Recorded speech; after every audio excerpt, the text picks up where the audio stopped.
What's going on, everyone? Dragonzard is back, bringing you guys my second upload video of the day. If you could, before we get started, please show me some love with the like button below. Comment, subscribe, follow me on Twitter. I am at Dragonzard. So, last video was really short, and it was also really late. And I apologize for that, but you know, it's kind of cool because I wanted to. I've been wanting to do one of these videos right here for a while, and you guys can give me some feedback on it. Tell me what you like, depending on how many comments stuff I get on this. I may try to do these videos again, or if you guys don't really, are really into this whole thing, I may just wait till this channel grows quite a bit and try to bring this back then, possibly. But a lot of other YouTubers do this, and I want to do this as well. This is going to be more of like a learning environment. I've gotten a lot of questions on my Ambipom, on the set I run, and basically it's EV spread and stuff like that. And Ambipom is very, very simple, the one I run. Its EV spread is extremely simple. It doesn't really have any crazy moves you see right in front of you, but it works so effectively. So, without any further ado, let's jump right into it. You see, I have my Ambipom, who I have affectionately nicknamed Emma, after my daughter, because the little monkey climbs and everything. And this Ambipom is 6 IV. You can breed for that, you can, trade, however you guys do that, it's up to you guys. But the pokes I do run are 6 IV, and she is a jolly nature, which means she has a special attack down nature and a speed up nature. Ambipom's base speed is 115, so running a jolly nature basically ensures you're going to be as fast as you possibly can, which is important because Ambipom is really frail. So you want that speed because you want to get off that damage. Ambipoms are really, really good, but it's a glass cannon though, which means that she can do a lot of damage, but she can't take too many hits. She can't soak up that many. So the speed really goes a long way in ensuring that you can do as much damage as possible and then get out of there quick too. Mine runs the Technician, which if you guys aren't aware, basically anything with a base power of 60 or below, it increases it gives it an attack boost again. So that basically also helps Ambipom's Fake Out, Fling, and Double Hit to do more damage. Fake Out is a very obvious move choice here. Double Hit, again, very obvious. They get stabbed from that. Fake Out always goes first, makes them flinch. I run, you see, the King's Rock on my Ambipom. One, because if for whatever reason you don't have to fling, you can go for double hit. It gives you flinch chances off that, as well as flinch chances off the U-turn. But the main reason I run that is for, say you got a poke coming out, maybe it's a wall, maybe it's something that I really, really want dead, and I need to get as much damage off on it as I can. The combo that I run with this Ambipom is so annoying, it is so cheap, it's so dirty, and I love it so much. But what you can do is, Ambipom comes in, I use Ambipom as an opener a lot, as you guys have seen, but even if you don't use it as an opener, it's a revenge killer too, because you bring Ambipom in, you go for the Fake Out. Fake Out, Technician boosted, with stab, does a lot of damage, as you guys have seen quite a bit. And from that point, if you don't think double hit will kill, you fling your King's Rock.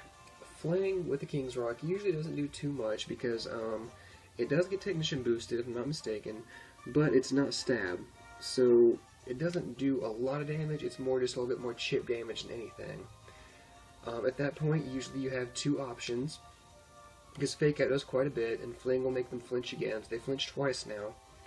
If they're at a low point, which is, anywhere from half HP to a quarter HP left, then what you'll do is you'll go for the double hit.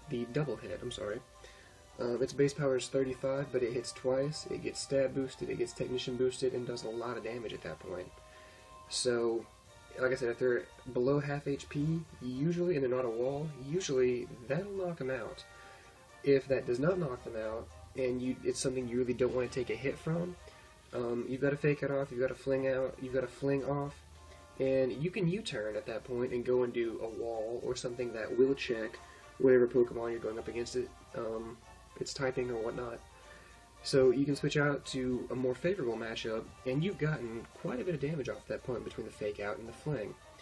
And, you know, you can also, if the poke you went into has U-turn or something along those lines, you can go back into Ambipom and Fake Out again for a lot of damage.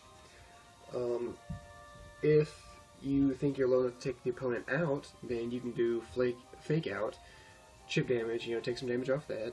You can fling your King's Rock, get a little bit more chip damage off that, double hit. If it will clean up the opposing Pokemon at that point, it'll take them out, and then whenever they switch in on, if you're faster than, which base speed 115 makes you really faster than most stuff in the tier, you can go ahead and U-turn off that. So you get some more chip damage off the new poke in, and you get a free switch in. So this is why Ambipom is such a great Pokemon. Now, I didn't realize it whenever I was creating it, but what I found out is in UU tiers and RU, you will see a lot of Galvantula. And Galvantula, this actually became my answer for every Galvantula I see, as you guys have seen in a couple of my videos. Because you gotta worry about Galvantula because of Sticky Web, and Sticky Web will wreck teams. Sticky Web is a great move that will wreck teams if you don't have a Defogger or a Spinner. But Galvantulas also carry Focus Sash, and that's just to ensure that, excuse me guys, that he can survive one hit and get off the Sticky Web.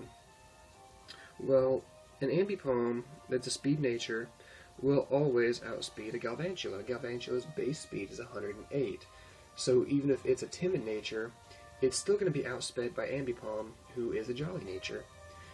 You can get off the Fake Out. The bulkiest Galvantula I have seen has went down to a Fake Out, a Fling, and a double hit. So, I mean, it always goes down. You guys have seen me go against several Galvantulas, and they have all fallen to Ambipom. And it's really good, too, because usually if you see your opponent running a Galvantula, you know they're probably going to lead with it. So that's usually when I lead with my Ambipom. Ambipom's usually a really good lead anyway, but especially if I see Galvantula. Because if I see the Galvantula, like I said, I know I can take it out with Ambipom. And, you know, if they don't lead with the Galvantula, then you can U-turn out into something more favorable, and you can have Ambipom in the wings for later. So that is, I think, where Ambipom shines the most. Definitely for getting the Fake Out damage. You've seen me do a lot to opposing pokes with Fake Out and double hit. And like I said, I did not initially conceive this idea as a counter or a check to Galvantula, but it is such a hard check to Galvantula. I would definitely recommend it. You guys have seen what I've done with this set. And guys, I'm by no means claiming the set is my own. I actually had this used against me, and that's why I decided to take it on. It was actually used on my Slowbro one day, which my Slowbro was a physical wall, so I was able to take it fine, but I was like, man, that is so cheeky. So, I liked it, I decided to adopt it for my own, and like I said, this is by no means my own set that I came up with. I will never tell you guys this is my original set, because, you know, I'm sure someone out there has tried it before me.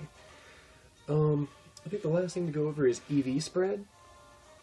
So, with Jolly, yeah, it's really simple spread. You're basically just going to go 252 speed EVs and 252 attack EVs, which will basically ensure that he's as fast as possible and he has the highest attack as possible. The other, was it 4 EVs? Put wherever. I usually put them in HP. You can put them in defense or special defense. There's no need in putting them in special attack. I just always recommend HP because, you know, HP is something you always need. So I think that's everything. Went over EV spread, went over nature, went over attacks, went over item that he's holding.